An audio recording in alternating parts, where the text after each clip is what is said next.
Hermanos, vamos a dar continuidad a nuestra serie sobre los atributos de Dios.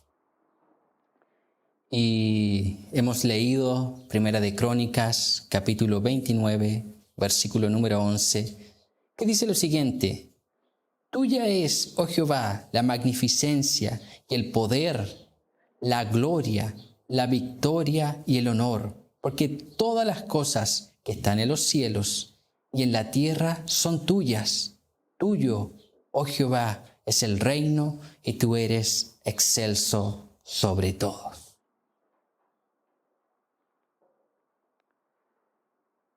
Y cuando nosotros veíamos la semana pasada, hacíamos una breve introducción para retomar esta serie que habíamos dejado por un tiempo en pausa. Los atributos de Dios son las perfecciones de Dios, características, cualidades que Dios posee. Y en las Escrituras se ve muchas veces cuando nos definen quién Dios es, o también encontramos esos atributos, esas perfecciones a través de las obras de Dios, lo que Él hace.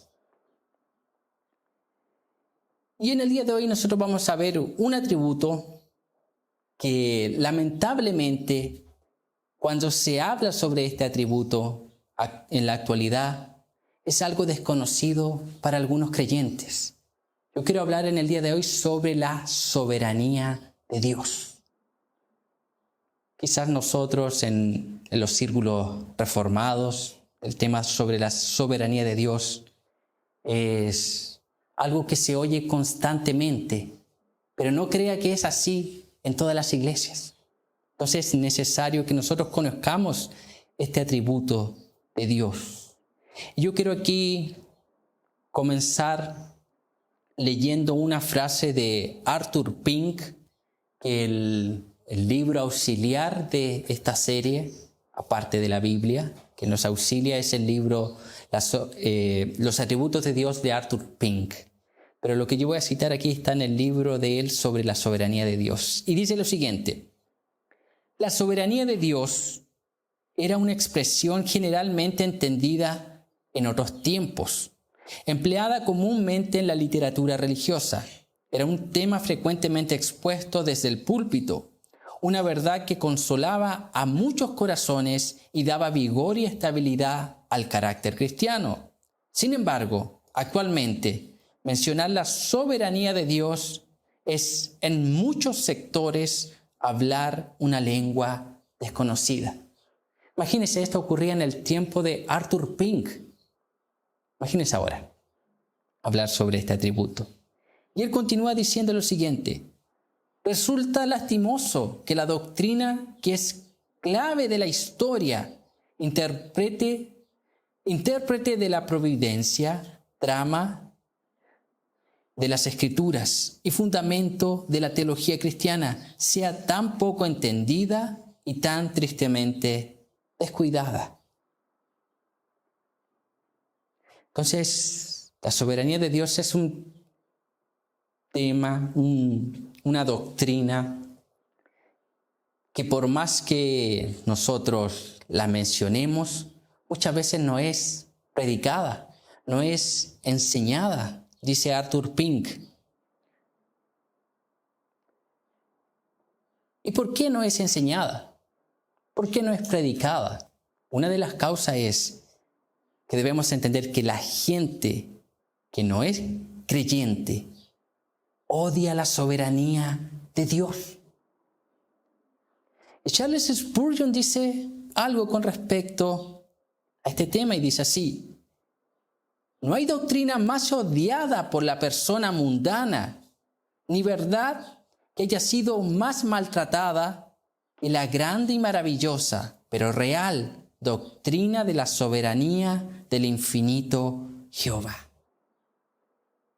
Es por eso que muchas veces no se enseña sobre la soberanía de Dios, porque cuando hablamos sobre un Dios soberano, hay un choque de realidades, porque debemos recordar que en la caída, cuando Adán y Eva se rebelan, ellos se rebelan delante de Dios. Ellos quieren ser independientes delante de Dios. Y la soberanía de Dios nos muestra que no es así, que el hombre depende de Dios. Este mismo predicador, Charles Spurgeon, dice lo siguiente: no hay ningún atributo de Dios que sea más consolador para sus hijos que la doctrina de la soberanía divina. Bajo las más adversas circunstancias y en medio de las tribulaciones más severas, ellos creen que la soberanía ha ordenado sus aflicciones, que la soberanía los gobierna, que la soberanía los va a santificar a todos. Entonces, la soberanía de Dios para el pueblo de Dios es consoladora. Es consoladora. Nos anima. Si nosotros entendemos la soberanía de Dios cuando enfrentemos las pruebas, dificultades de esta vida, Dios, por medio de su soberanía, nos va a animar, nos va a consolar, y nuestras almas van a encontrar descanso en un Dios soberano. Entonces, mis hermanos, ahora vamos a ver un poco sobre esta perfección de Dios, la soberanía de Dios. ¿Qué es? ¿Qué significa? ¿Qué dice la Biblia? ¿Qué han dicho diversos hombres de Dios durante la historia de la iglesia sobre este atributo? Vamos a ver. Y yo quiero comenzar con una definición, la definición de soberano. Pero la definición que da la Real Academia Española. Y dice lo siguiente: que ejerce o posee la autoridad suprema e independiente. Que ejerce o posee la autoridad suprema e independiente. Eso es soberano. Soberano. Arthur Pink dice así: la soberanía de Dios puede definirse como el ejercicio de su supremacía. Dios es el Altísimo, el Señor del cielo y de la tierra, y está exaltado infinitamente por encima de las más eminentes de las criaturas. Él es absolutamente independiente, no está sujeto a nadie, ni es influido por nadie. Dios actúa siempre y únicamente como le agrada. Nadie puede frustrar ni detener sus propósitos. Entonces, Arthur Pink dice: la soberanía de Dios puede definirse como el ejercicio de su supremacía. ¿Qué es la supremacía? Que Dios está por encima de todo. Entonces, Arthur Pink dice que la soberanía es el ejercicio de esa supremacía. Que al nosotros tener un Dios que está por encima de todo, cuando Él ejerce su supremacía sobre su creación, Él está ejerciendo, o el ejercicio de su supremacía sobre su creación se llama soberanía. En palabras de Arthur Pink. Berkhoff, en su teología sistemática, dice lo siguiente: la soberanía de Dios se presenta en la Escritura con un tono muy enfático. Suele presentar a Dios como el creador y su voluntad como causa de todas las cosas. En virtud de su obra creativa le pertenecen los cielos, la tierra y todo lo que ellos contienen. Reviste plena autoridad sobre los ejércitos del cielo y los habitantes de la tierra. Sostiene todas las cosas con su omnipotencia y determina la finalidad que cada uno está destinado a servir. Gobierna como rey en el más absoluto sentido de la palabra, y todas las cosas dependen de Él y le sirven a Él. O sea, eso significa la soberanía de Dios. Un Dios que gobierna todo. Un Dios que gobierna cada aspecto de su creación. Un Dios que nada escapa de su gobierno, que nada escapa de su dominio, que nada escapa de su voluntad.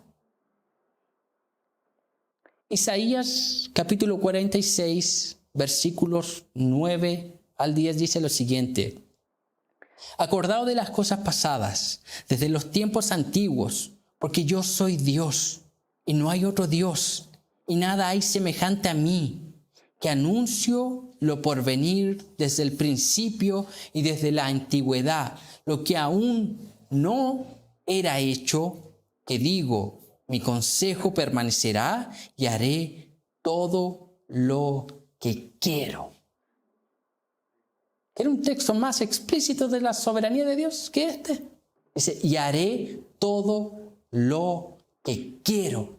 Eso significa la soberanía de Dios. Que Dios hace todo lo que Él quiere. Dios hace todo lo que está acorde con su carácter. Daniel capítulo 4, versículo 35 dice así: todos los habitantes de la tierra son considerados como nada, y Él hace según su voluntad en el ejército del cielo y en los habitantes de la tierra, y no hay quien detenga su mano y le diga, ¿qué haces? ¿Qué haces? ¿Se recuerda cuando alguien quiso filosofar con Dios? Cuando alguien quiso en el Antiguo Testamento hablar con Dios y cuestionar el propósito de Dios, Job. ¿Y qué dice Dios cuando instala un diálogo con Job? Job, cíñete los lomos, prepárate, porque yo voy a hablar y ahora tú vas a oír. Y cuando tiene aquel diálogo, ¿qué hace Job? Calla, mis hermanos. ¿Por qué? Porque Dios es soberano. Arthur Pink dice lo siguiente: la soberanía divina significa que Dios es Dios, tanto de hecho como de nombre, y que está en el trono del universo dirigiendo y actuando en todas las cosas según el designio de su voluntad, según Efesios capítulo número 1, versículo 11. La soberanía divina significa que Dios es Dios. Dios es Dios, ¿por qué? Porque es soberano. Es soberano. Oiga este versículo en el Salmo 135, versículo número 6, que dice así. Un versículo que en mi mente está grabado hace muchos años, una vez ahí leyendo, medité y es extraordinario. Salmo 135, versículo número 6. Dice así: todo lo que Jehová quiere, lo hace, en los cielos y en la tierra, en los mares y en todos los abismos. Esa es soberanía. Todo lo que el Señor quiere, Él lo hace. Todo lo que Él quiere lo ejecuta, lo realiza. No hay nada que pueda impedirle a Dios el hacer algo. Porque Él es soberano. El Dios soberano de las Escrituras no tiene rival en majestad. Es sin límite en poder. No hay nada fuera de Él que le pueda afectar. Él es soberano. Dios es soberano y gobierna el universo que Él ha creado para su propia gloria, y Él lo gobierna como Él quiere. Él no está sujeto a norma ni a ley alguna fuera de su propia voluntad y naturaleza. Dios es la ley para sí mismo y no tiene obligación alguna de dar cuenta a nadie de sus asuntos. Entonces, cuando hablamos la soberanía de Dios, que Dios es soberano y Él hace lo que Él quiere. Y ahí van a surgir algunas objeciones relacionadas. Él hace lo que Él quiere con otro atributo de Dios, la omnipotencia de Dios, que Dios es todopoderoso. Y algunas personas que piensan que son un poco más ingeniosos y quieren limitar ese gobierno de Dios, entendiendo que son mentes caídas, relacionado más en sí con la omnipotencia de Dios, dicen así: así Dios es todopoderoso. Nosotros podríamos incluir si es soberano también. Él puede hacer un círculo cuadrado o viceversa. Él puede hacer una roca tan grande que Él no pudiese mover. Las premisas de esos cuestionamientos son absurdos. ¿Por qué? Porque Dios no va a hacer nada que no esté acorde, en armonía con su carácter.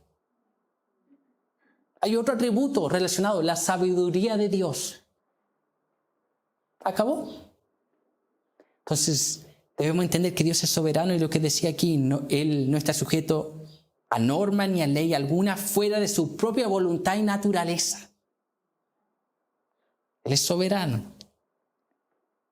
Arthur Pink, en su libro La soberanía de Dios, dice así: el concepto de la deidad que hoy día predomina de la forma más amplia, aún entre los que profesan estar atentos a las Escrituras, es una pobre caricatura, una patética parodia de la verdad.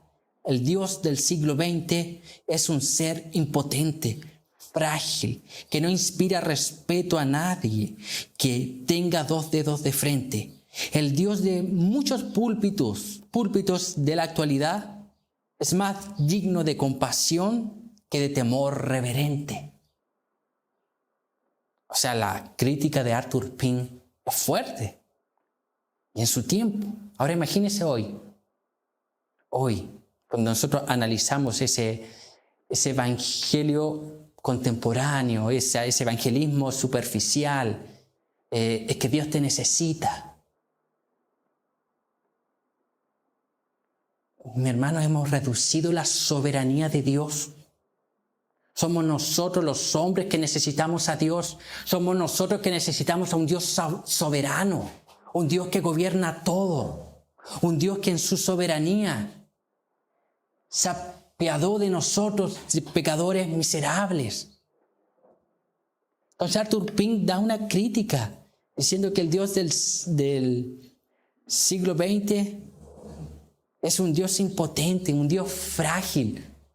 Él dice que es una caricatura de la verdad lo que están presentando en muchos púlpitos. Porque no están presentando a un Dios soberano. Están presentando a un Dios frágil, a un Dios incapaz, a un Dios que depende del hombre, a un Dios que depende incluso del hombre para salvarlo. Usted está viendo cómo la soberanía de Dios en la práctica se violenta por desconocerla, por desconocer quién Dios es. Es un Dios soberano que gobierna todo. ¿Qué dice Daniel? ¿Qué dice el Salmo 135? Que lo que Él quiere, lo hace en todo lugar, cuando Él quiere, como Él quiere. Ese es nuestro Dios soberano. Soberano. En segundo lugar, mis hermanos, vimos el significado de la soberanía de Dios.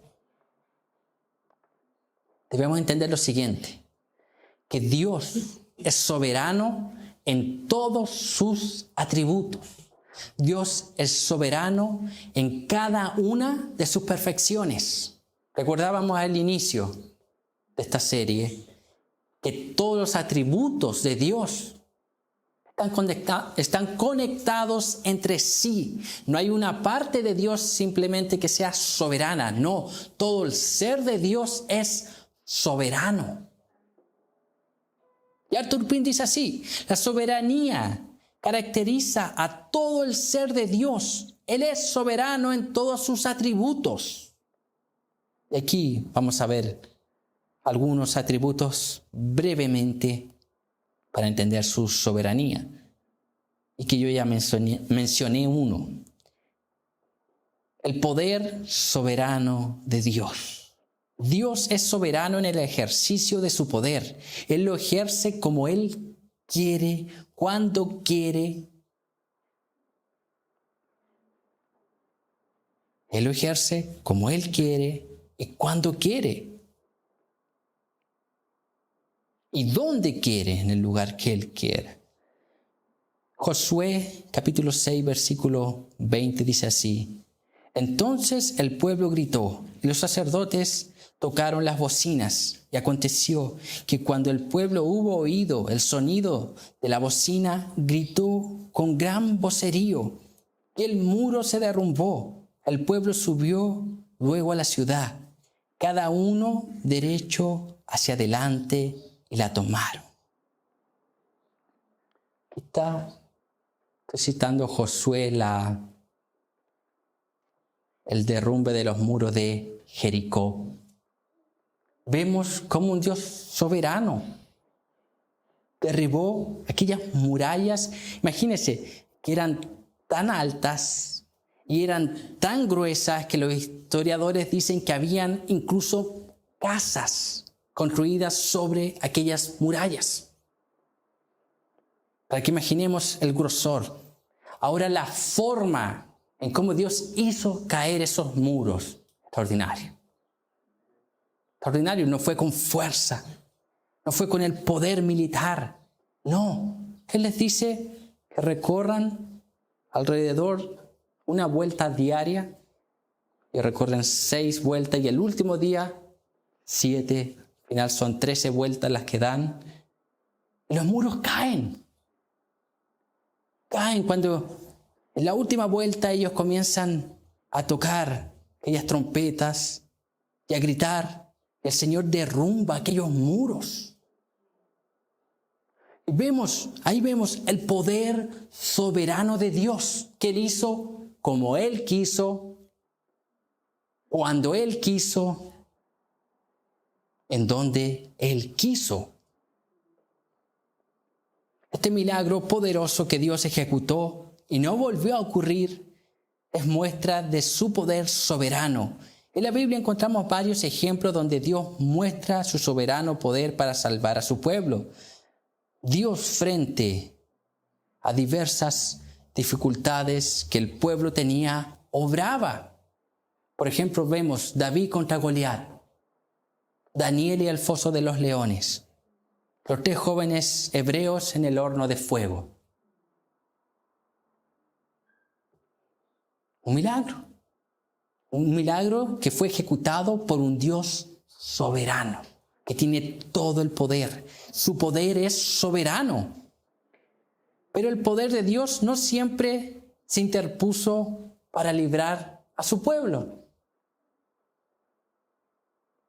Vemos la soberanía de Dios en su poder.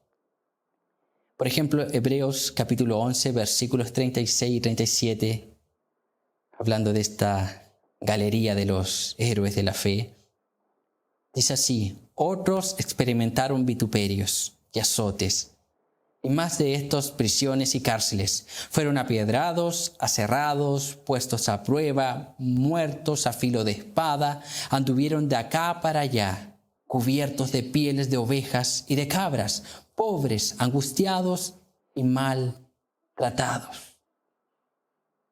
Ahora la pregunta es: ¿por qué Dios no libró a estos hombres que murieron aserrados, murieron en prisiones, en cárceles, apiedrados,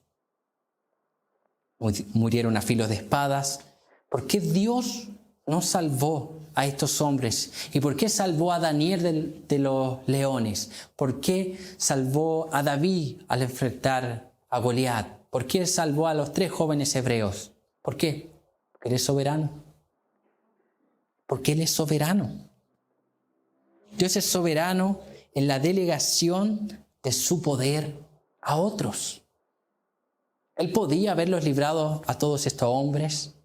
Sí. Podía, pero no lo hizo. Ahí vemos cómo Dios es soberano en su poder, cuando Él lo ejecuta y cuando no. Y Él sigue siendo soberano. La misericordia de Dios también es soberana. Dios es soberano en el ejercicio de su misericordia. Tiene que ser así, pues la misericordia está regida por la voluntad de aquel que es misericordioso. La misericordia no es un derecho del hombre. La misericordia es el adorable atributo de Dios por medio del cual muestra compasión y socorro a los fieles. Un ejemplo de esa misericordia es el pasaje que encontramos en el Evangelio según Juan, capítulo número 5, desde versículo 1 al 9, que dice así: Después de estas cosas había una fiesta de los judíos, y subió Jesús a Jerusalén. Y ahí en Jerusalén, cerca de la puerta de las ovejas, un estanque llamado en hebreo Betesda, el cual tiene 5 pórticos. En estos yacía una multitud de enfermos, ciegos, cojos y paralíticos, que esperaban el movimiento del agua, porque un ángel descendía de tiempo en tiempo al estanque y agitaba el agua. El que primero descendía al estanque después del movimiento del agua quedaba sano de cualquier enfermedad que tuviese. Y había allí un hombre que hacía 38 años que estaba enfermo. Cuando Jesús lo vio acostado y supo que llevaba ya mucho tiempo así, le dijo: ¿Quieres ser sano?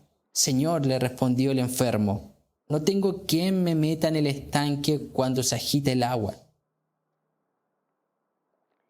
Y entre tanto que yo voy, otro desciende antes que yo. Jesús le dijo: levántate, toma tu lecho y anda. Y al instante aquel hombre fue sanado, y tomó su lecho y anduvo. Y era día de reposo aquel día. Aquí vemos cómo un Dios soberano tiene misericordia de este hombre que llevaba 38 años enfermo, sin poder recibir sanidad, sin poder ir a aquel estanque, donde se creía que un ángel del Señor cada cierto tiempo descendía para sanar. Y el Señor en ese momento lo sanó. Su misericordia soberana lo sanó. Ahora nos preguntamos, ¿por qué Dios esperó 38 años? ¿Por qué? Porque Él es soberano. ¿Y por qué Dios sanó a ese hombre y no al resto? Porque Dios es soberano, su misericordia es soberana. Y eso es lo que nosotros debemos entender, mis hermanos, que nosotros servimos a un Dios soberano. Jesús incluso podía sanar a toda la multitud. ¿Y por qué sanó a un solo hombre? Porque su misericordia es soberana. Y para nosotros, a modo de aplicación, cuando en el día a día las cosas no ocurran como nosotros queremos, cuando nosotros queremos que Dios en su misericordia haga algo que nosotros necesitamos, recordémonos, la misericordia del Señor es soberana. Es soberana. La gracia de Dios también es soberana. Dios es soberano en el ejercicio de su gracia. Tiene que ser así, pues su gracia es el favor mostrado hacia quien nada merece. Más aún, al que merece el infierno. La gracia es, en la práctica, la gracia es lo opuesto a la justicia. Como tal, no muestra compasión ni entiende de misericordia, la justicia. Pero la gracia reina por la justicia. Que debemos entender cuando hablábamos la semana pasada. Los conceptos son distintos. El concepto gracia, el concepto de justicia son opuestos. La justicia es que, por ejemplo, a nosotros o a un criminal, la justicia es que este criminal reciba lo que merece. Ahora la gracia es que este criminal no reciba lo que merece y aún usted le da un regalo. Recibe lo que no merece. Eso en conceptos. Pero Dios cuando hablábamos la semana pasada, Dios siempre es justo. Cuando Él manifiesta gracia hacia nosotros, hacia los creyentes, hacia su pueblo, Él sigue siendo justo, porque Él manifestó justicia no en nosotros, pero en Cristo. Cristo pagó por nosotros. Entonces, para que se tenga claro, los conceptos son opuestos, pero en Dios, cada atributo está en armonía. Para que Él manifieste gracia, Él sigue siendo justo al manifestar gracia, pero en Cristo. Ese es el dilema del Evangelio, el gran problema que había para que pecadores, aborrecedores de Dios, criminales, pudiesen ser salvos.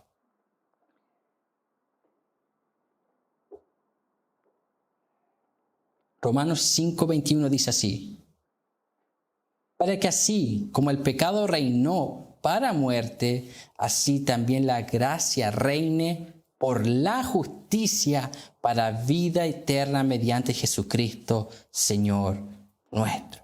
La gracia reina porque es gracia soberana. Es soberana. Un Dios soberano determinó en la eternidad pasada que su Hijo se encarnaría, se haría hombre para vivir una vida perfecta, para padecer en lugar de su pueblo, para luego morir y soportar la justicia de Dios en forma de ira en la cruz. Finalmente morir, luego al tercer día resucitar, después de 40 días ascender a los cielos, sentarse en su trono a gobernar. Dios determinó eso, que ahora nosotros podemos tener acceso a Dios Padre, nosotros podemos ser reconciliados con Dios y ser a través de Jesucristo y pasar de una enemistad a una amistad con Dios. ¿Y eso quién diseñó ese plan? Un Dios soberano. Un Dios soberano. Tercer tópico, mis hermanos. Y aquí yo quiero abordar, en tercer lugar, el cuestionamiento que hay entre la soberanía de Dios y la responsabilidad del hombre. Es un tema extenso, por años que se debate. Yo en un punto no voy a lograr resolver este dilema, pero sí con algunas citas, algunas reflexiones, meditaciones en la palabra del Señor, podemos llegar a un entendimiento por lo menos básico, como estas dos verdades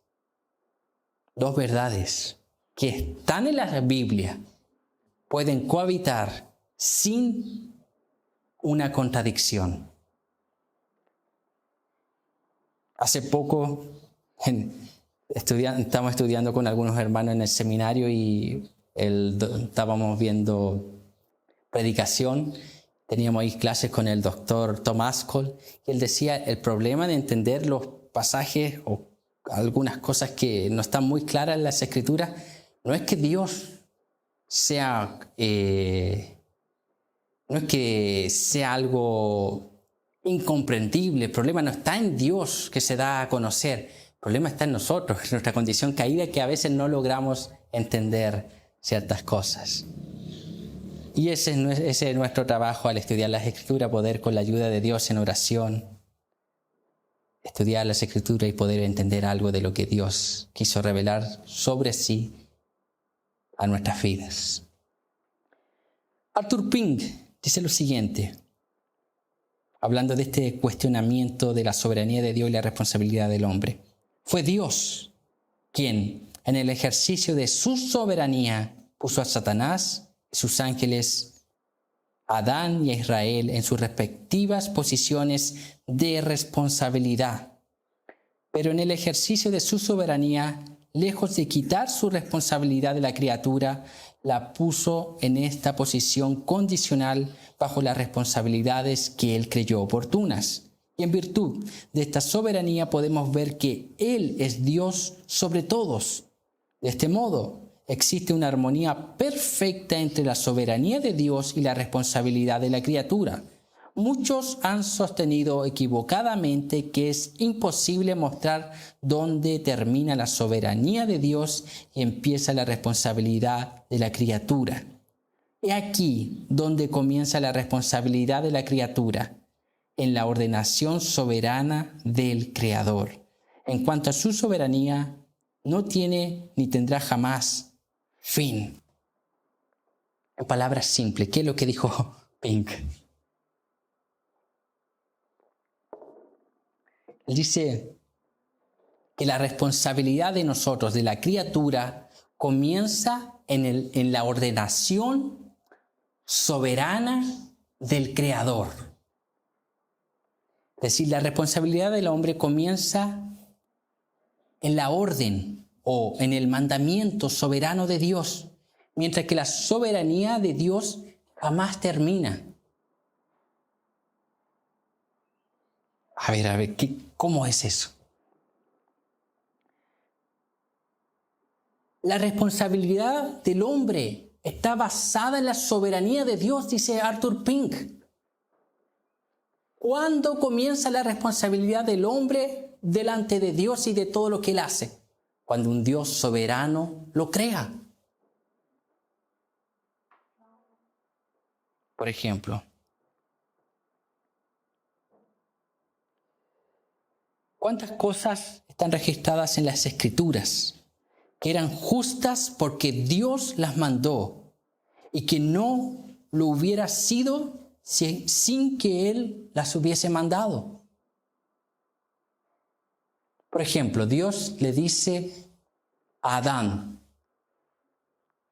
que de todo árbol del huerto él podía comer, excepto de uno, ¿cierto? Adán podía comer de todo árbol del huerto.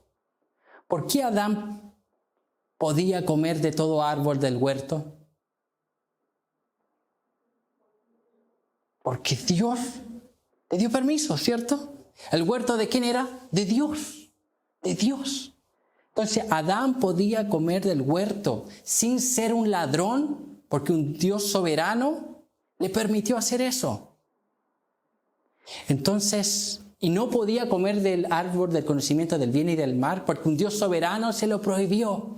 Entonces, si él comía, era responsable. ¿Cuándo comenzó la responsabilidad del hombre? Cuando un Dios soberano le da un mandamiento de hacer o no hacer, ya el hombre es responsable, si ejecuta o no ejecuta, dice Arthur Pink. Por ejemplo, en el matrimonio, ¿por qué el hombre debe amar a su esposa como Cristo amó la iglesia, al punto de estar dispuesto a dar la vida por ella? Porque un Dios soberano lo determinó así. Y ahora nosotros somos responsables de obedecer ese mandamiento. ¿Por qué la esposa debe someterse a su esposo así como la iglesia se somete a Cristo? Porque un Dios soberano lo determinó así. Y es responsable ahora la esposa de someterse o no someterse. Ese es el argumento de Pink. Entonces dice que la soberanía y la responsabilidad de Dios siempre han estado conectadas.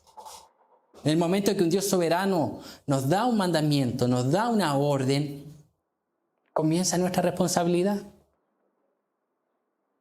Algunos dicen o dan una ilustración sobre la soberanía de Dios y la responsabilidad del hombre de esta manera, que son como las dos vías del tren, que uno las ve que van, pero en algún punto esas vías del tren se unen, pero nosotros muchas veces no las vemos. Así algunos ilustran la soberanía de Dios. Entonces, Arthur Pink responde a este cuestionamiento de la soberanía de Dios y la responsabilidad del hombre. Él dice, no, la soberanía de Dios y la responsabilidad del hombre, nosotros debemos entender que ambas se encuentran en las Escrituras. A veces nosotros no sabemos, no logramos identificarla, nuestra mente es limitada para poder entender a un Dios soberano y cómo se relacionan. Pero Arthur Pink dice, en el momento que un Dios soberano da una orden, comienza la responsabilidad del hombre. Entonces la soberanía y la responsabilidad están conectadas y no son algo que se contradigan, dice Arthur Pink. Entonces, mis hermanos, para ir finalizando,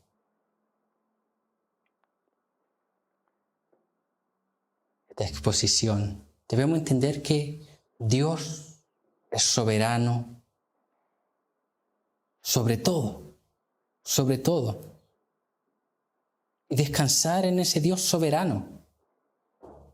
Debemos entender que Satanás, por más que se haya esforzado, por más que se esté esforzando y se seguirá esforzando en poder arruinar el plan de Dios, jamás podrá frustrar el propósito de Dios. Martín Lutero decía, hablando de este Dios soberano, decía, aún el diablo es el diablo de Dios. Porque aunque él quiera hacer todo lo opuesto a Dios y es responsable de sus acciones, sigue haciendo el plan de Dios.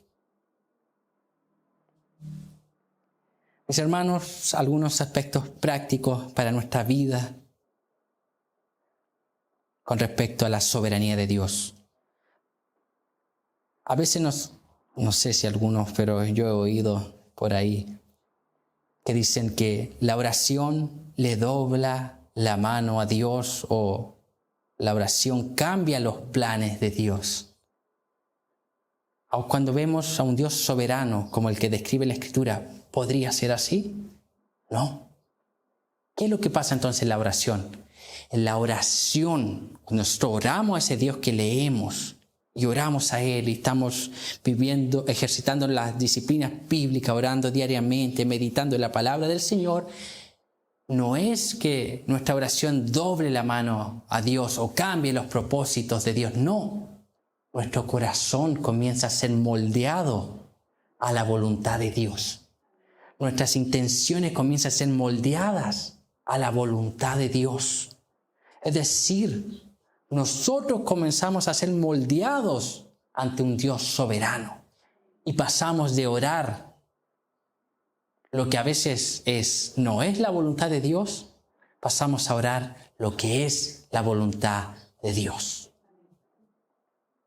A través de la oración, mis hermanos, comenzamos a tener armonía con la soberanía de Dios. Y no es lo opuesto, no es el doblarle la mano a Dios o cambiar los planes de Dios, que Dios es soberano. Mis hermanos, para los que tienen que tomar alguna decisión difícil en la vida, y la vida está compuesta de decisiones difíciles. Todo el tiempo tenemos que tomar decisiones difíciles. Descanse en la soberanía de Dios para tomar esa decisión. Encuentre descanso en esa decisión. Obedezca los principios bíblicos. Obedezca los principios bíblicos. Alguien hace un tiempo atrás me preguntó, estábamos hablando de la voluntad de Dios. Yo le citaba lo que dice Pablo a los tesalonicenses. Pablo dice que la voluntad de Dios es vuestra santificación. Si algo colabora para que usted sea más santo, más semejante con Cristo, hágalo. Hágalo. Y descanse en ese Dios soberano. A veces nosotros nos ponemos medios místicos así con la soberanía de Dios. La Biblia. Dios en su palabra dirige nuestro andar, cómo debemos actuar. Descansar en ese Dios soberano y orar a Dios para que direccione nuestras vidas, nos coloque en armonía con su voluntad.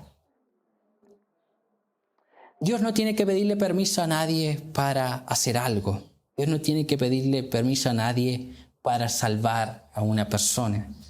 Y mi esposa hace un tiempo atrás me comentaba de una ilustración que hizo el pastor Sugel Michelén hace algunos años que estuvo en Chile, en Temuco. Él decía que Dios era como el SWAT. Te ve, o contextualicemos como PDI aquí en Chile. Cuando hay un allanamiento, ellos piden permiso, ellos llegan, rompen, entran. Así es Dios. Dios no necesita permiso de nadie. Y es así como salva a pecadores, que son, note la Biblia dice, Romanos capítulo 1, capítulo 2, capítulo 3, que el hombre es un aborrecedor de Dios, que habiendo evidencia necesaria no quiso adorarle, o sea, resiste a Dios. ¿Y cómo Dios lo salva? Un Dios soberano con todo el poder puede transformar a pecadores, aborrecedores, en santos. En santos. La soberanía de Dios es trascendente, trasciende, pero también es inminente, trabaja, mis hermanos, aquí, en este mundo. Está aquí presente. Es importante eso porque a veces nosotros hablamos de la soberanía de Dios solo en conceptos, intelectualmente. Y podemos dar definiciones, definir la soberanía teológicamente, bíblicamente, de manera extraordinaria. Pero el problema con la soberanía de Dios está en el día a día. Cuando vienen las pruebas, cuando vienen las aflicciones, cuando vienen las dificultades, cuando comenzamos a pasar por ese valle de sombra y de muerte. No tiene mejor ilustración que el libro del Progreso del Peregrino de John Bunyan. Ve al cristiano cómo va pasando diversas dificultades. Ahora usted piense, cuando él vaya pasando ahí, si lo lee o lo ha leído, piense la soberanía de Dios en esos momentos de aflicciones, dificultad. Entonces, mis hermanos, esa soberanía también es inminente, está aquí en este mundo. La soberanía de Dios trae consuelo y ánimo en tiempos de sufrimiento. Cuando nosotros entendemos la soberanía de Dios, lo cuán importante es que nuestro Dios sea soberano, eso nos va a traer consuelo y ánimo en tiempos de sufrimiento. La soberanía de Dios trae esperanza para los hijos de Dios en tiempos donde abunda el pecado. A veces nosotros podemos mirar hacia afuera cómo está el mundo, las circunstancias, las leyes, todo como está incluso en nuestro país solamente. Y vemos cómo el pecado está ahí abundando. Y podemos desilusionarnos, podemos sentirnos tristes. Y está bien, sí, está bien. Pero debemos también descansar en un Dios soberano que no ha perdido el control de la historia. No ha perdido, mis hermanos.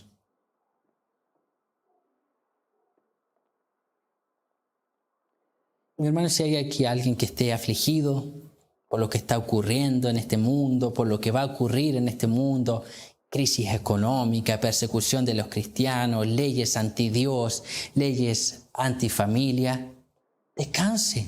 La soberanía de Dios. Dios sigue teniendo el control de la historia. Cuando nosotros vemos en el libro de Apocalipsis, los creyentes estaban sufriendo persecución, estaban muriendo por causa de Cristo. Y las palabras de Cristo y el propósito del libro de Apocalipsis es mostrar a Cristo reinando y dar ánimo a su iglesia para que persevere hasta el fin, que descanse en un Dios soberano. Cuando vemos que el Señor Jesucristo dice que Él es el alfa y la omega, el principio y el fin, Él está diciendo que Él es quien tiene el control de toda la historia.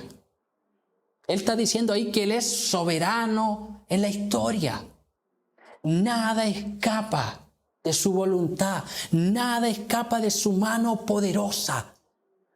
A pesar de que hayan dificultades, a pesar de que hayan persecuciones, a pesar de que nosotros muchas veces no veamos el reino de Dios avanzar, Dios sigue siendo soberano y su reino continúa avanzando.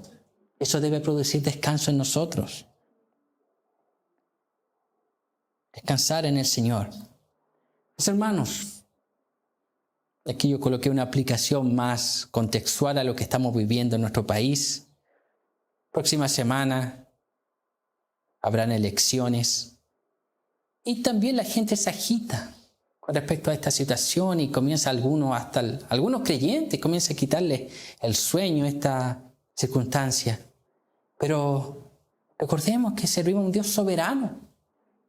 Mire lo que dice Daniel capítulo 2, versículos 20 y versículo 21. Dice así: y Daniel habló y dijo: sea bendito el nombre de Dios de los siglos en los siglos, porque suyos son el poder y la sabiduría. Él muda los tiempos y las edades, quita reyes y pone reyes, da sabiduría a los sabios y la ciencia a los entendidos. Es ese Dios soberano que quita reyes y pone reyes. Descansemos en la soberanía de Dios. Descansemos. Dios, independiente de quien esté por delante presidiendo, Él sigue gobernando en su trono. Él sigue gobernando en su trono. Ahora es nuestra responsabilidad como cristianos cumplir con nuestro rol cívico, con sabiduría y basado en convicciones cristianas. El resto, descansa en el Señor. Descansa en el Señor. Él sigue estando en su trono. Él sigue gobernando. Y mis hermanos, para aquellos que también están tal vez pidiendo alguna cosa que es lícita para esta vida, y no la ha obtenido porque quizás nunca la va a obtener o quizás no sea el tiempo para obtenerla, hermanos, en aquellas circunstancias deben descansar en la soberanía de Dios, porque Él sabe muchas veces mejor que nosotros lo que es mejor para nuestras vidas. Es ahí, en esa circunstancia, mis hermanos, en la prueba, en la aflicción, en la dificultad, en la enfermedad, cuando Dios no responde lo que nosotros queremos, cuando Dios no nos responde como nosotros queremos, y ahí que nosotros mostramos verdaderamente si creemos o no en la soberanía de Dios. En ese momento de aflicción, de dificultad, cuando Dios no nos da lo que queremos, mostramos si verdaderamente creemos en un Dios soberano o no. Porque es fácil hablar desde la teoría, pero esa teoría tiene que bajar acá. Y debemos vivir como quienes sirven a un Dios soberano. Y ese Dios soberano, mis hermanos, diseñó un plan de salvación a través de Jesucristo para que pecadores se puedan reconciliar con Él. Para que crean y se arrepientan. Y ese plan Dios lo diseñó soberanamente. ¿Qué había en usted o en mí que Dios pudiese mirar y decir: ya, voy a hacer algo porque no es tan malo? No, algo bueno hizo. No. Recuerde, Dios es soberano, no hay nada que pueda afectarle. Él está por encima de todo. Él gobierna todo. Todo lo que Él quiere lo hace. Y Él lo hizo solamente porque Él lo quiso. Él lo quiso. Yo aquí quiero culminar nuevamente con las palabras de Charles Spurgeon que yo leí al principio, pero que aquí en la introducción lo leí.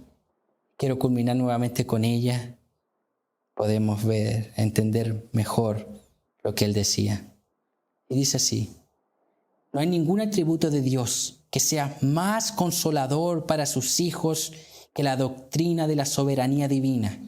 Bajo las más adversas circunstancias, en medio de las tribulaciones más severas, ellos creen en la soberanía.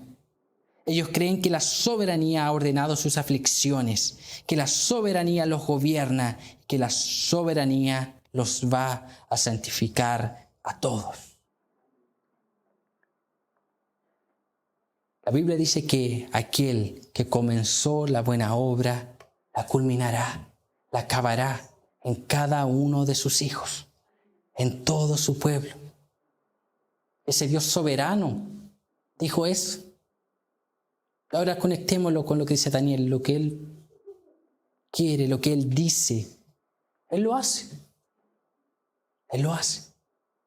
Si Él dijo que enviaría a otro consolador que estaría con nosotros hasta el fin del siglo, es ese Dios soberano que lo hizo. Él lo hizo. Entonces, mis hermanos, descansemos en la soberanía de Dios. Que nada nos quite el sueño. Aprendamos a depender de ese Dios soberano. Amén. Vamos a orar, mis hermanos.